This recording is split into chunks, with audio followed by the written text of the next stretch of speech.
Seigneur éternel, nous te donnons toute la gloire pour ce jour merveilleux que tu nous donnes. Nous te bénissons pour la journée qui vient de s'écouler et nous sommes dans la joie de poser les pas dans ce nouveau jour du mercredi 16 juin 2021. Dieu de bonté, nous te sommes reconnaissants pour ta fidélité chaque jour à ce temps de méditation. Merci pour ton esprit qui est là, qui se tient là, qui est déjà présent afin de nous affermir, afin de nous parler.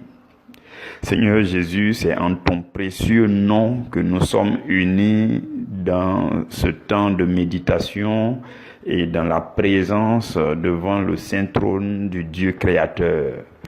Nous te prions, Seigneur, de nous visiter par ta parole puissante qui soutient toutes choses. Viens maintenant et accomplis ta volonté parfaite dans la vie de chacun de nous. Au nom de Jésus, nous avons prié. Amen.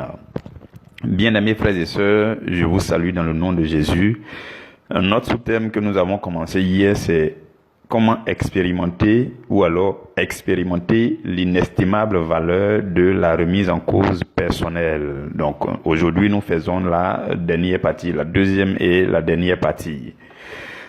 Hier, nous avons dit que pour procéder à la remise en cause personnelle, il y a 5 questions simples à travers lesquelles il fallait aller calmement. 5 questions qu'il fallait traiter personnellement pour faire ressortir certaines choses qui vont nous aider à mieux vivre, à être en paix non seulement avec nous-mêmes, mais aussi avec ceux qui sont dans notre environnement. Donc, hier, nous sommes passés par les 3 premières questions. La première question, c'était qui suis-je présentement?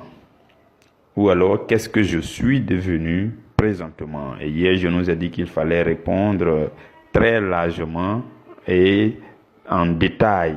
Il fallait répondre à cette question. Qu'est-ce que nous sommes devenus? Donc, nous allons citer nos fonctions, nos titres, nos diplômes, tout ce que nous sommes devenus aux yeux des hommes. Et aussi, il faut citer le fait que nous sommes devenus chrétiens. La deuxième question, c'était au regard de ce que je suis, au regard de ce que je suis devenu, quelles sont mes voies, quelles sont mes façons de penser, mes façons d'agir, mes façons de décider, de parler. Donc, nous avons dit que cette question nous appelait aussi, nous invitait aussi à observer notre manière de vivre, notre comportement vis-à-vis des autres dans le milieu dans lequel Dieu nous a placés. Et la troisième question, c'était au regard de ce que je suis, quelles devraient être mes voies, quelles devraient être mes manières de penser, d'agir, de parler, de décider. Et nous avons vu que cela nous poussera à porter le regard sur la volonté de Dieu, ce que Dieu aurait voulu qu'on fasse, par rapport à ce que nous faisons. Et alors, nous pourrons apprécier l'écart des choses. Aujourd'hui, nous allons poursuivre notre méditation. Alors, la Bible dit dans Ecclésiaste au chapitre 7, au verset 8, la Bible dit que la fin d'une chose vaut mieux que son commencement. Voilà pourquoi le Seigneur a réservé le meilleur de ce sous-thème aujourd'hui. Nous l'avons commencé hier, nous terminons aujourd'hui. La pensée profonde de Dieu contenue derrière ce sous-thème sera dévoilée, révélée aujourd'hui. Voilà pourquoi je nous invite tous à disposer nos cœurs, à disposer notre attention afin de suivre ce temps de méditation. Alors, la quatrième question, c'est au regard de ce que je suis devenu, qu'est-ce que je dois corriger? Ça, c'est la 4e question. Nous allons traiter les 2 dernières questions ensemble. Donc, je vais les énoncer. La quatrième question que nous devons traiter personnellement, on doit s'asseoir avec nous-mêmes. Chacun s'assoit avec lui-même et il se parle à l'intérieur de lui-même. Il tourne ses regards, son attention vers sa propre vie et il se pose toutes ces questions. Donc, cette quatrième question, c'est au regard de ce que je suis, ce que l'on dit que je suis, ce que je suis devenu, mes qualifications, mes fonctions, mes titres, mes diplômes, toutes ces choses que je suis devenu, au regard de tout cela, ou alors avec tout cela, ou encore malgré tout cela, qu'est-ce qu'il faut que je corrige? Vous voyez, c'est une question très, très, très intelligente. Oui. C'est une question dont les réponses vont nous enrichir. Donc, qu'est-ce que je dois corriger? Frères et sœurs, quelque chose qu'on ne peut pas évaluer, qu'on ne peut pas mesurer, qu'on ne peut pas quantifier, qu'on ne peut pas analyser, on ne peut pas aussi faire évoluer la chose. Tout ce qu'on ne peut pas évaluer ne peut pas évoluer. Donc, si vous ne parvenez pas à vous évaluer vous-même, votre évolution sera compliquée. Si on ne se remet pas en cause, si on ne se ressaisit pas, si on ne se pose pas à nous-mêmes ces simples questions et si on ne répond pas sincèrement à ces questions, on ne peut pas évoluer. C'est très important de faire cette introspection.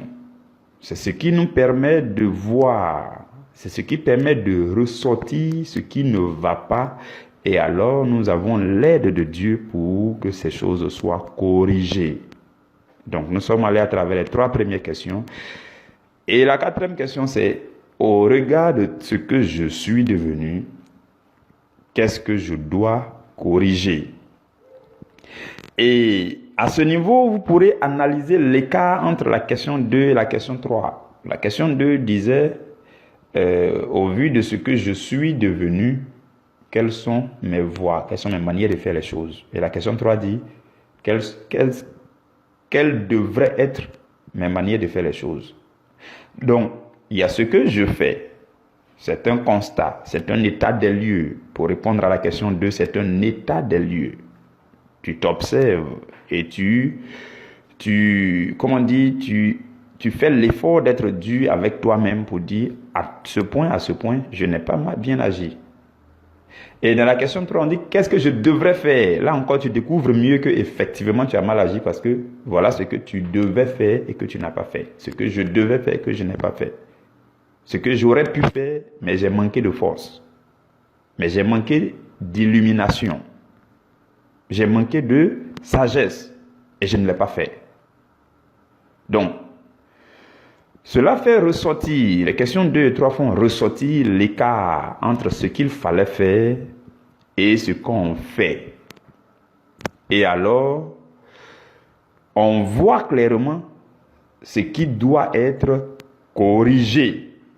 Et cela permet de répondre à la question 4. Au regard de ce que je suis, qu'est-ce que je dois corriger? Maintenant, la question 5 dit, au regard de ce que je dois devenir, je pourrais dire encore, au regard de ce que je veux devenir, ou de ce que Dieu veut que je devienne, ou au regard de mon devenir, qu'est-ce que je dois corriger maintenant? Vous voyez, ça c'est beaucoup plus intéressant parce que ça vous amène à vous surpasser. Ça vous amène à vous lancer, à être avec détermination pour changer les choses. Comprenez? Donc, au regard de ce que je dois devenir. Donc là, tout à l'heure, je nous ai parlé d'évolution. Parce que je veux évoluer, parce que je veux avancer, parce que je veux grandir, parce que je veux être amélioré. Je veux être meilleur. Donc, au regard de la projection que je fais de moi-même, de mon avenir, de mon devenir, de ce que je veux devenir, de ce que je compte devenir, de ce que je désire devenir, qu'est-ce qu'il faut que je change maintenant? Qu'est-ce qu'il faut que je corrige maintenant? Vous voyez, toutes ces questions nous aident à aboutir à des réponses enrichissantes qui nous aident à mieux nous ressaisir. Vous comprenez, frères et sœurs? Donc voici les 2 dernières questions. Maintenant, je nous ai expliqué tout simplement les questions, mais nous allons y aller en détail à travers les Écritures. Suivez encore beaucoup, avec beaucoup plus d'attention, je veux dire. Nous allons lire 1 Corinthiens chapitre 11, les versets 31 et 32. Donc on pourra lire ensemble. 1 Corinthiens chapitre 11, versets 31 et 32. Je lis avec votre attention. Si nous nous jugions nous-mêmes, nous ne serions pas jugés. Ça, c'est le verset 31. Si nous nous jugions nous-mêmes, nous ne serions pas jugés. Ça veut dire, si je me jugeais moi-même, je n'allais pas être jugé. Ça, c'est le verset 31. Le verset 32 dit, mais quand nous sommes jugés, nous sommes châtiés par le Seigneur, afin que nous ne soyons pas condamnés avec le monde. Je relis le verset 32. Mais quand nous sommes jugés, nous sommes châtiés par qui? Par le Seigneur, afin que nous ne soyons pas condamnés par le monde. C'est un passage très riche. Merci Seigneur, merci Saint-Esprit, merci de ce que tu es là encore pour nous éclairer, pour nous illuminer, pour illuminer les yeux de nos cœurs, pour nous remplir de révélations et de sagesse. Béni sois-tu au nom de Jésus. Amen. Frères et sœurs, le verset 31 dit que on doit se juger soi-même. Si nous nous jugions nous-mêmes. Bien-aimés frères et sœurs, il est nettement mieux de se juger soi-même avant que cela soit fait par une autre personne. C'est mieux. La situation la plus recommandée, la chose la plus recommandée, l'attitude la plus recommandée par le Seigneur, c'est que toi et moi, on s'assied avec nous-mêmes, chacun personnellement, et qu'on se juge nous-mêmes. Voyez-vous, ceux qui se jugent eux-mêmes continuellement, qui exercent leur jugement, ceux qui exercent leur jugement personnel, leur discernement personnel continuellement pour choisir le bien et le mal, pour marcher bien, ceux-là, vous n'allez jamais les voir au tribunal. Pourquoi? Parce que chaque jour, ils se jugent eux-mêmes. Dans chaque situation, ils préfèrent se juger eux-mêmes. Parce que si tu ne te juges pas toi-même, c'est le juge qui va te juger devant tout le monde. Donc Dieu nous recommande fortement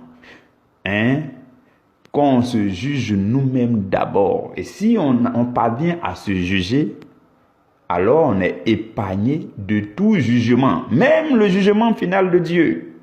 Oui, vous passerez librement et sereinement le jugement final de Dieu si vous avez appris depuis cette terre à vous juger vous-même pour choisir ce qu'il faut choisir, pour marcher avec sagesse.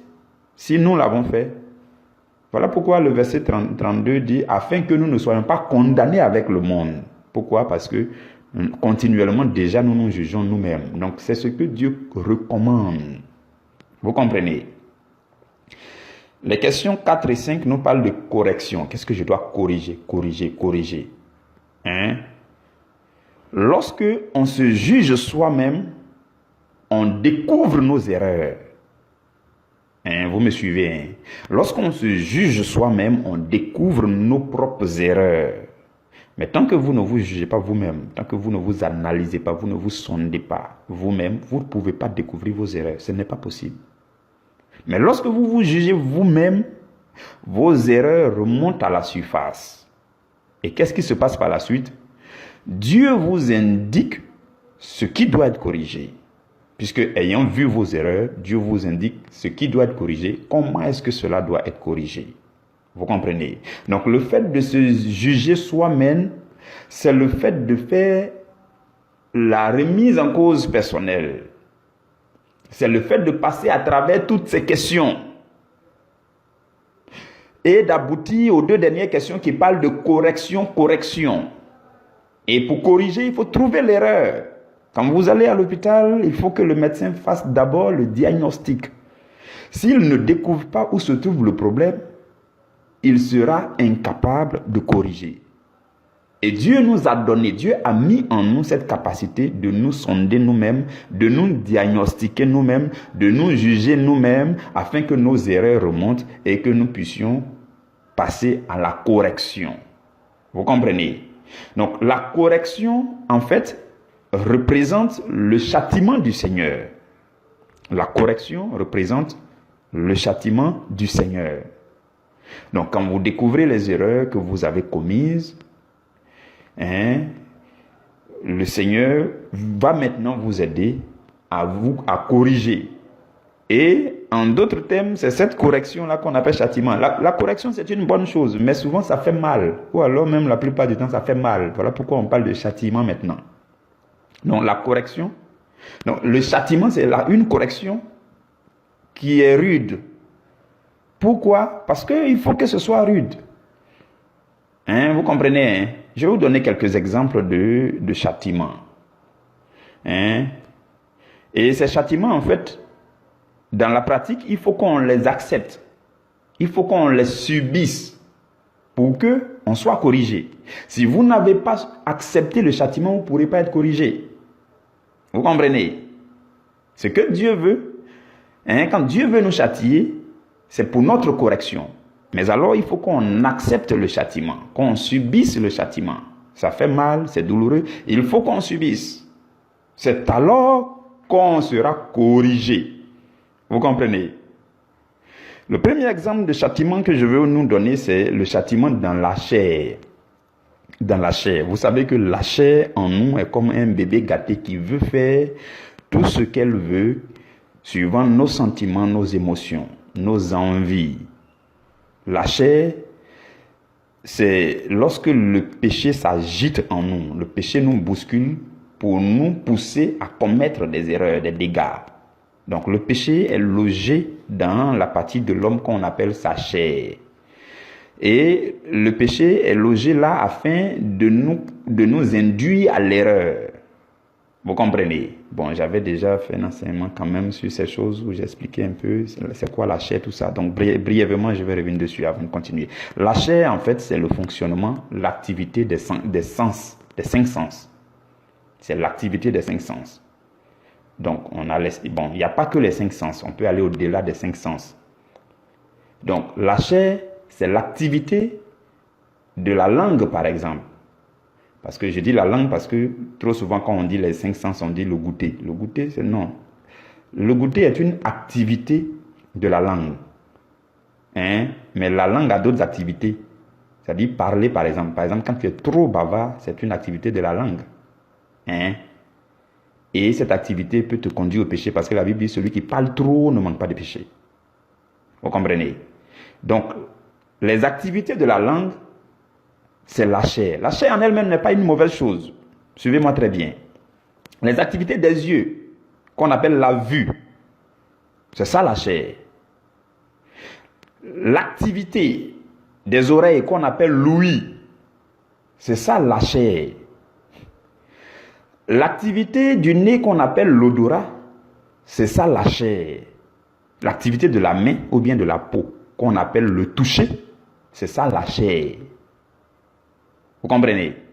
Mais la chair en elle-même a été conçue par Dieu pour nous permettre de capter les informations du monde extérieur pour que cela soit traité, que nous puissions vivre dans notre environnement de vie correctement.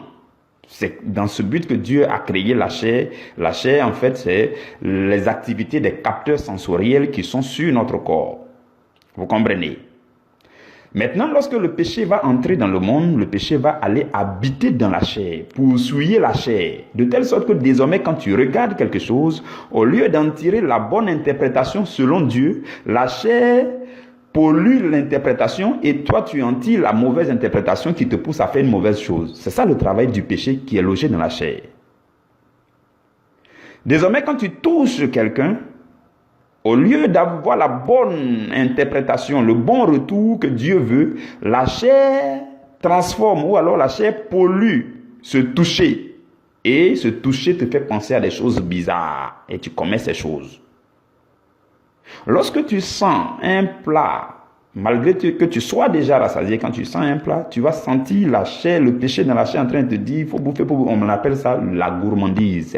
C'est ce type de péché qui est caché dans l'odorat, par exemple. Ça peut être caché aussi dans la vue. Lorsque tu vois quelque chose que tout de suite, l'envie de manger naît, c'est le péché qui veut travailler. L'envie, simple, elle est normale tant que tu as faim, tant que le besoin, tant que cela provient du besoin, c'est normal. Mais quand ça provient d'une envie charnelle, c'est l'acte du péché. Vous comprenez? Vous comprenez? J'espère que brièvement, j'ai mieux expliqué ce que c'est que la chair. Maintenant, comme le péché qui est caché dans la chair nous dérange et nous conduit au péché, il faut châtier la chair. Oui. Quand vous avez commis le péché, Dieu vous aime.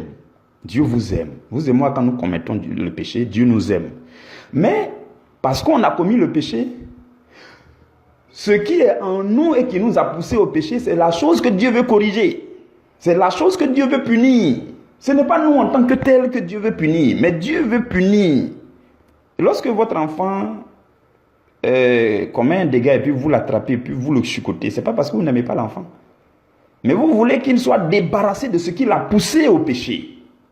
C'est exactement la même chose que Dieu fait avec nous.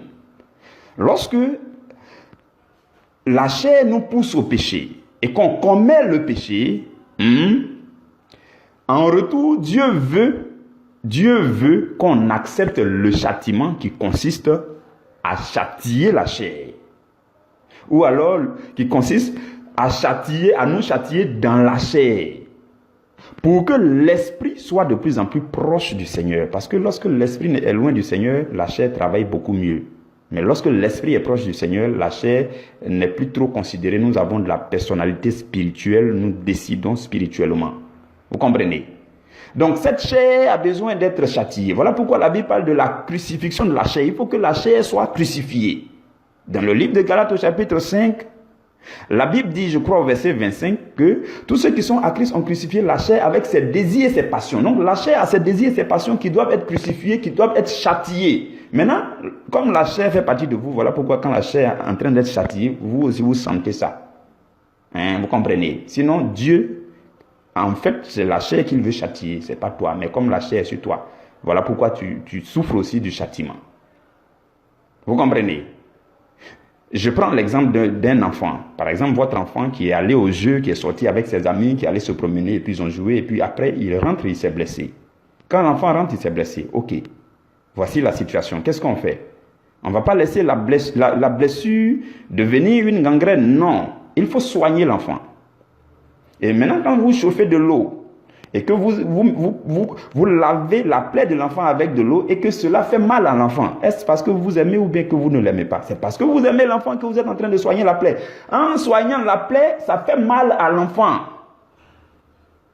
Il y a beaucoup de douleur lorsque vous soignez la plaie. Lorsque vous lavez la plaie avec l'eau chaude, il y a beaucoup de douleur, mais c'est parce que vous aimez l'enfant. Je prends cette image pour que vous compreniez à quel point Dieu veut nous châtier. Mais l'objectif, c'est que nous soyons corrigés, nous soyons propres, nous soyons débarrassés des choses dans lesquelles nous sommes tombés. Vous comprenez? Et Dieu a prédéfini des mesures de châtiment qu'on doit accepter, qu'on doit souffrir. Par exemple, Dieu, il veut que ton esprit soit de plus en plus proche de lui, ton âme et ton esprit soient de plus en plus proches de lui. Donc, il veut que, pour que tu sois propre, tu rentres dans les temps de jeûne, volontairement de prière.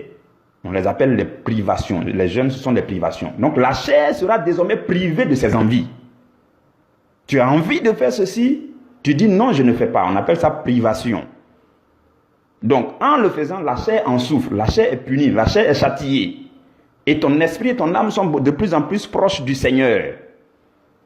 Vous comprenez? Ce sont les mesures de châtiment que Dieu a prédéfinies, que vous et moi, nous devons accepter afin que nous soyons corrigés.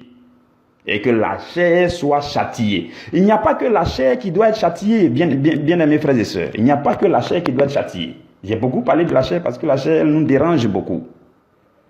Mais l'ennemi aussi est châtié par le Seigneur. L'ennemi est châtié par le Seigneur. L'ennemi est aussi châtié par le Seigneur. Vous comprenez? Lorsque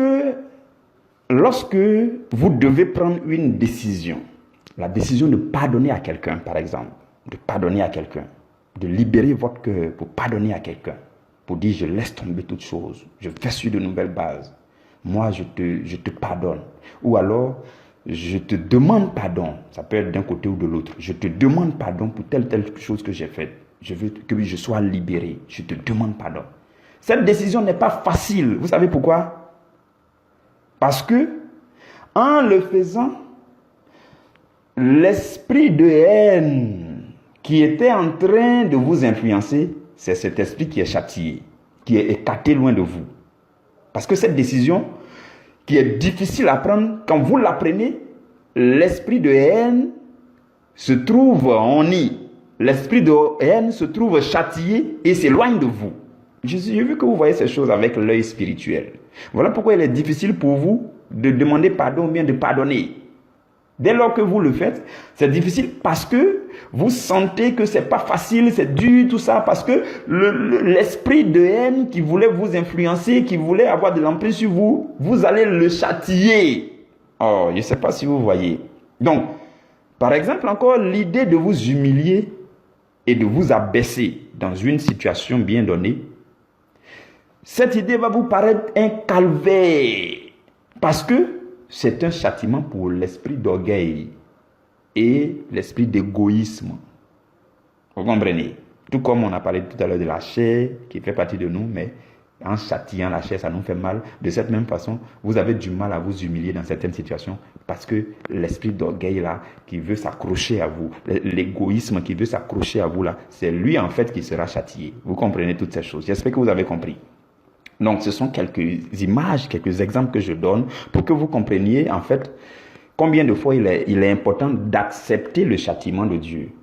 Et le châtiment de Dieu vise à nous corriger, à nous réparer, à nous soigner, à nous débarrasser de tout ce qui nous a poussés au péché. Vous avez compris. Et ce châtiment fait mal, justement. Ça fait mal, mais il faut qu'on l'accepte. Il faut qu'on le supporte. Il faut qu'on supporte les mesures de châtiment. Vous comprenez? Il faut qu'on supporte. C'est douloureux, il faut supporter. Dans le livre de Hébreux au chapitre 12, la Bible dit, à partir du verset 7, la Bible dit, supporter le châtiment. Vous voyez, supporter le châtiment. Et la Bible dit, c'est comme des fils. C'est riche, hein, ce chapitre-là. Je vous recommande de le lire à partir du verset 1 d'ailleurs. La Bible dit, c'est comme des fils que Dieu vous traite. Car quel est le fils qu'un père ne châtie pas? Mais si vous êtes exempt du châtiment, c'est-à-dire si vous êtes libre du châtiment, ou bien si vous êtes dispensé du châtiment, auquel tous on part, vous êtes donc des enfants illégitimes, vous voyez.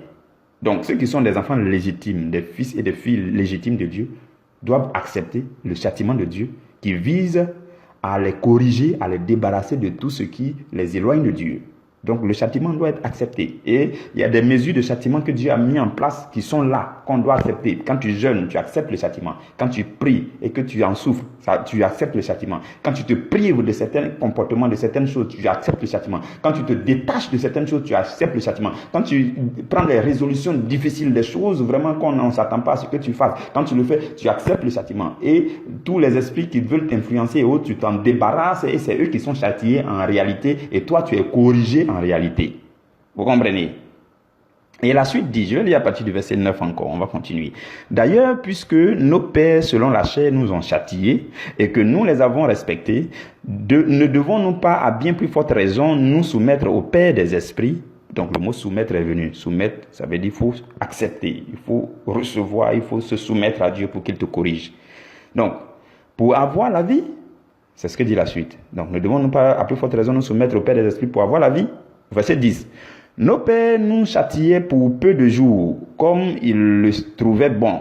Mais Dieu nous châtie pour notre bien afin que nous participions à sa sainteté. Vous comprenez tout ce que je disais. Dieu nous châtie pourquoi? Pour notre bien, Pourquoi encore? Pour que nous participions à sa sainteté. Et le verset 11 dit, « Il est vrai que tout châtiment semble d'abord un sujet de tristesse et non de joie.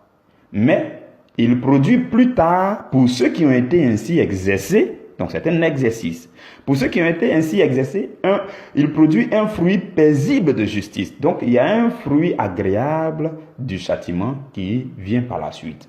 Vous comprenez?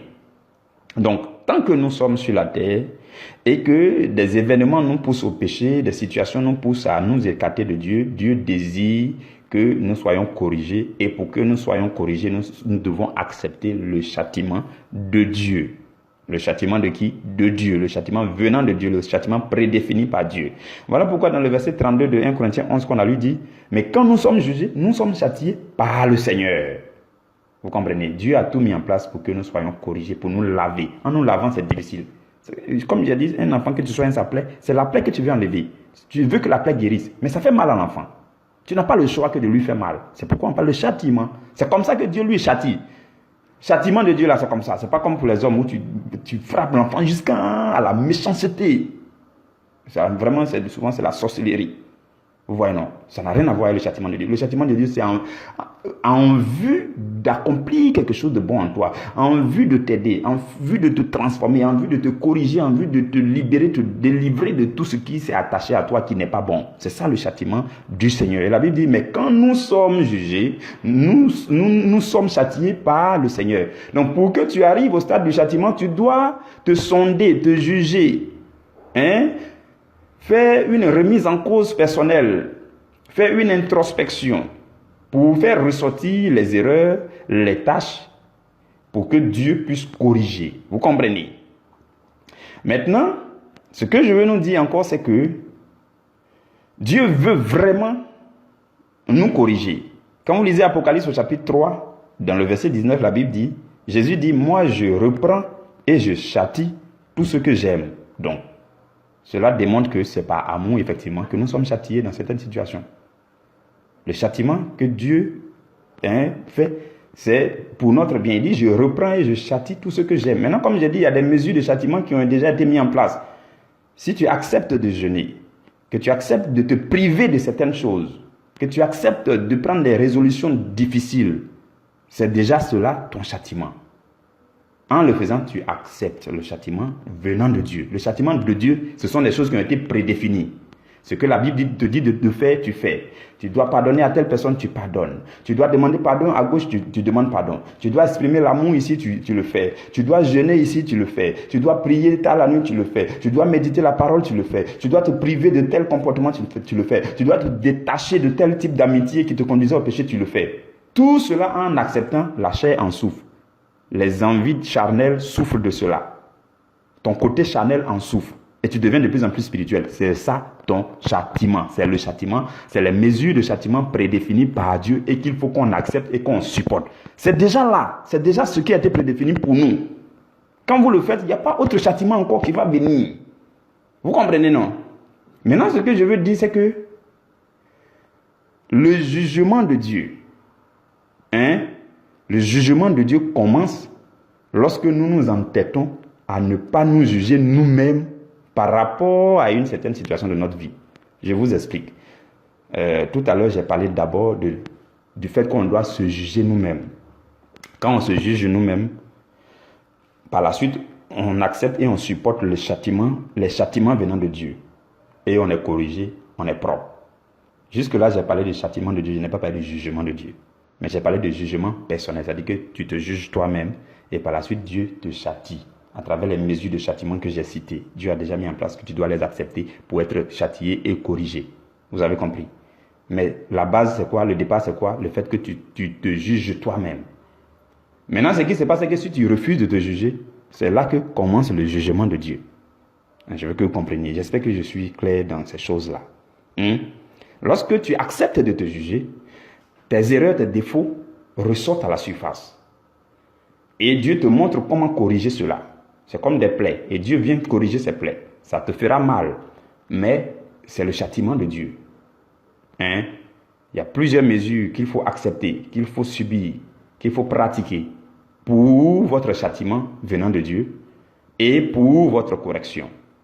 Donc, notre jugement personnel nous conduit au châtiment de Dieu. Mais si nous refusons le jugement personnel, alors le jugement de Dieu commence. Voilà. Jugement. Quand on refuse notre jugement personnel, le jugement de Dieu commence. Dieu ne commence pas tout de suite son jugement, non. Quand Dieu trouve des gens qui sont calmes et humbles et soumis et qui se jugent eux-mêmes, c'est déjà bon. Dieu ne va pas passer au stade du jugement, non. Le jugement de Dieu ne commence pas d'abord. Comme vous-même vous jugez déjà et que les erreurs remontent, les défauts remontent, Dieu vient vous châtier pour que ça soit corrigé. Ok. Maintenant, pour tous ceux qui refusent de faire le jugement personnel, de se juger eux-mêmes, alors le jugement de Dieu commence pour eux. Vous comprenez? Donc, dans une certaine situation de ta vie, si tu refuses de te juger toi-même, alors le jugement de Dieu commence. Le jugement de Dieu, là, ce n'est pas seulement après la mort. Ça commence ici sur la terre. Vous comprenez? Donc, lorsqu'on accepte de nous juger nous-mêmes, c'est Dieu lui-même qui nous châtie pour notre correction, comme je l'ai dit. Mais lorsqu'on refuse de nous juger nous-mêmes, nous sommes privés de la présence de Dieu et l'ennemi reçoit l'autorisation de nous châtier. Comprenez ces choses. Comprenez vraiment ces choses. L'ennemi là, il n'a pas le droit de vous toucher tant que vous jugez vous-même et que Dieu vous aide à vous châtier, à vous corriger. Mais si vous refusez de vous juger vous-même dans une certaine situation, Dieu dit ok, moi je te regarde. C'est comme si Dieu enlevait un peu ses mains dans ton affaire. Et puis il se retient un peu, il te regarde. Et automatiquement, l'ennemi reçoit la permission de venir te châtier. Ce que tu ne voulais pas que Dieu fasse là, l'ennemi peut faire ça. L'ennemi, lui, il s'appelle le mauvais. Lui-même, c'est son travail. Souvent, il travaille pour Dieu. Je vous dis ça, j'espère que vous savez. Souvent, il est bénévole. Il ne sait pas qu'il travaille pour Dieu, mais c'est Dieu. Dieu se retire un peu de toi. Et l'absence de Dieu équivaut à toute forme de trouble. Vous le savez avec moi. Donc, quand Dieu se retire un peu de toi, tu es à la merci de l'ennemi qui va venir te troubler. En d'autres termes, il est en train de travailler pour Dieu, il va te châtier aussi. Et Dieu le regarde. Mais Dieu ne va pas le laisser aller au-delà d'un certain niveau. Parce que Dieu est bon. Il se retire un peu puis il te regarde. Donc vous comprenez. Lorsqu'on refuse donc de nous juger nous-mêmes, nous sommes privés de la présence de Dieu et automatiquement l'ennemi a la permission de venir nous châtier, nous troubler. Cela fait mal à Dieu. Vous voyez souvent, il y a des parents qui prennent leur enfant pour envoyer la police pour dire chicotez-le. Voilà, c'est exactement l'image. Il y a des parents qui prennent leur enfant pour dire moi, il ne peut pas te frapper. Comme moi, quand je vais te châtier, tu refuses là.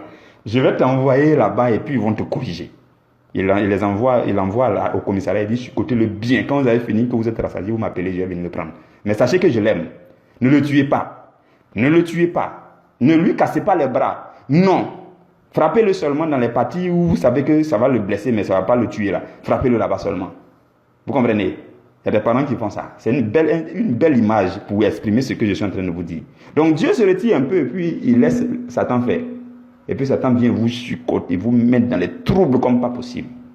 Après Dieu, quand avec les troubles que vous subissez de la part de Satan, vous vous calmez et que vous vous ressaisissez, Dieu dit à Satan, retire-toi. Et puis il vous récupère.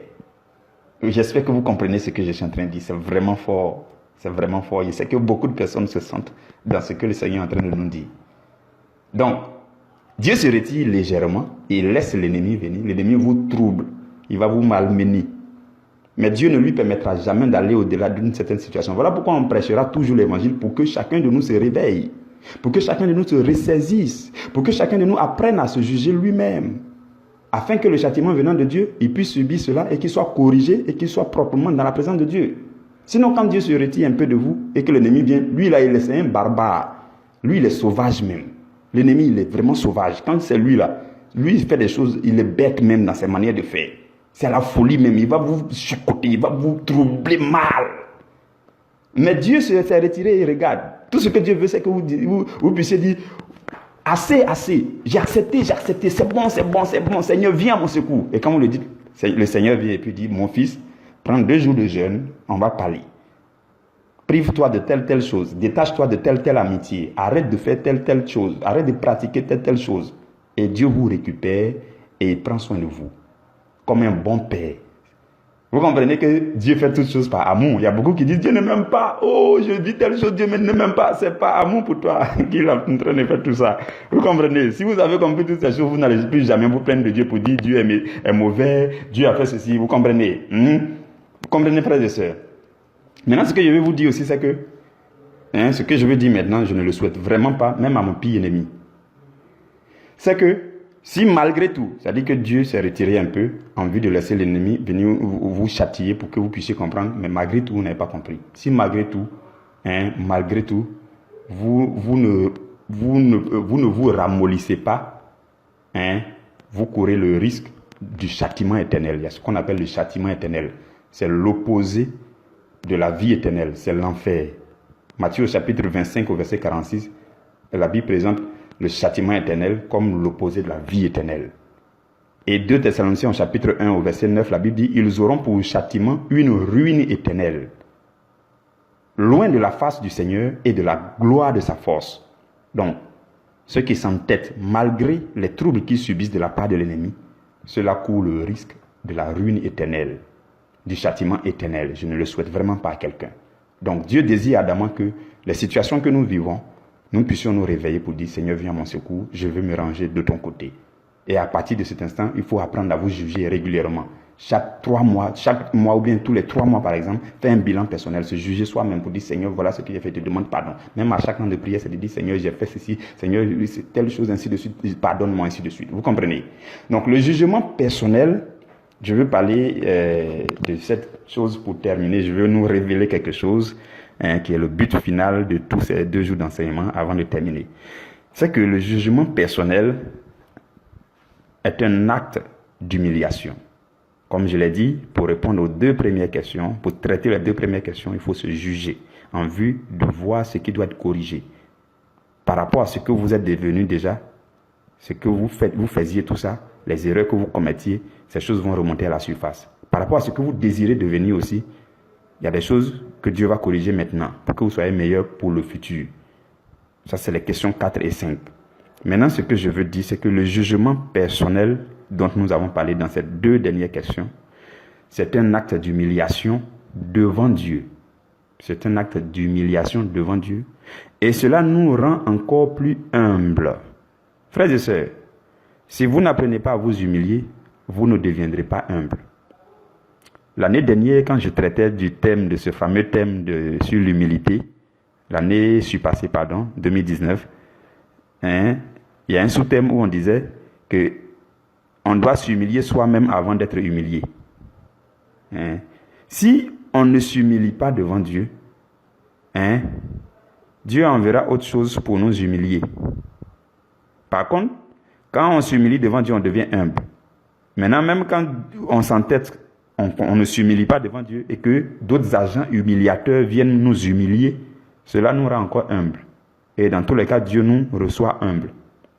Donc, lorsqu'on refuse de nous humilier devant Dieu, Dieu permet à tout ce qui peut nous humilier de venir à nous afin que nous devenions humbles. Si vous refusez de vous humilier, l'humiliation va venir vous humilier. Ça, c'est une réalité. Il y a des gens qui tombent dans l'humiliation et puis ils sont honnis. Ça dit que c'est la honte sur leur tête. Pourquoi? Parce qu'ils n'ont pas accepté, ils n'ont pas appris à s'humilier volontairement de temps en temps. Quand vous vous humiliez vous-même de temps en temps, les agents humiliateurs restent loin de vous. Mais quand vous voulez vous jouer les durs pour ne jamais vous humilier, vous allez rencontrer un jour des situations qui vont vous humilier afin de vous rendre humble. Vous comprenez?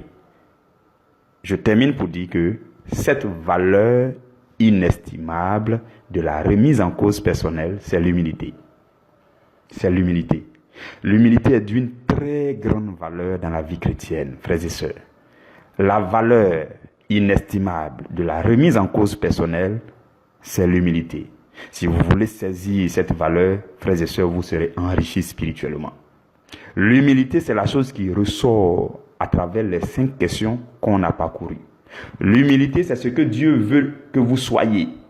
Dieu veut que vous soyez humble. Et l'humilité ne viendra que lorsque vous apprenez à vous juger vous-même, à vous poser des simples questions, à vous ressaisir, à vous calmer, à faire les choses simples, à vous soumettre à Dieu, à vous humilier devant Dieu. C'est là que l'humilité vient. La valeur inestimable de la remise en cause personnelle, c'est l'humilité. L'aboutissement final d'une introspection, c'est l'humilité. Et si vous ne travaillez pas continuellement pour votre humilité, vous n'êtes pas la personne la mieux indiquée pour faire des reproches aux autres.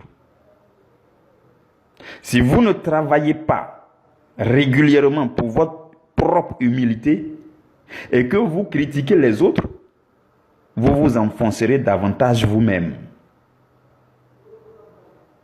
Et si chacun de nous, frères et sœurs, ne travaille pas à son humilité, Dieu ne l'utilisera pas pour transformer les autres. Parce que l'orgueil, c'est l'insoumission à Dieu. Et lorsque vous travaillez à votre humilité, ce qui se passe, c'est que, devenu de plus en plus humble, Dieu vous élèvera au-dessus d'un grand nombre de personnes. Et ces personnes, Dieu va vouloir les transformer à travers vous. Voilà pourquoi Dieu nous veut humbles pour nous utiliser. Peu importe le domaine dans lequel vous êtes, l'entreprise dans laquelle vous travaillez, le service dans lequel vous travaillez, votre activité, votre bureau, vos collaborateurs, votre milieu de travail, femme d'affaires, homme d'affaires, directeur, PDG, patron, je ne sais pas quel titre encore, ingénieur, ceci, cela. Frères et sœurs, je vous prie, l'humilité sera d'une grande importance pour vous. Cette grande valeur de la remise en cause personnelle, que chacun de nous doit se saisir de ça, c'est l'humilité. Et c'est en cela que Dieu va vous utiliser, peu importe votre domaine professionnel.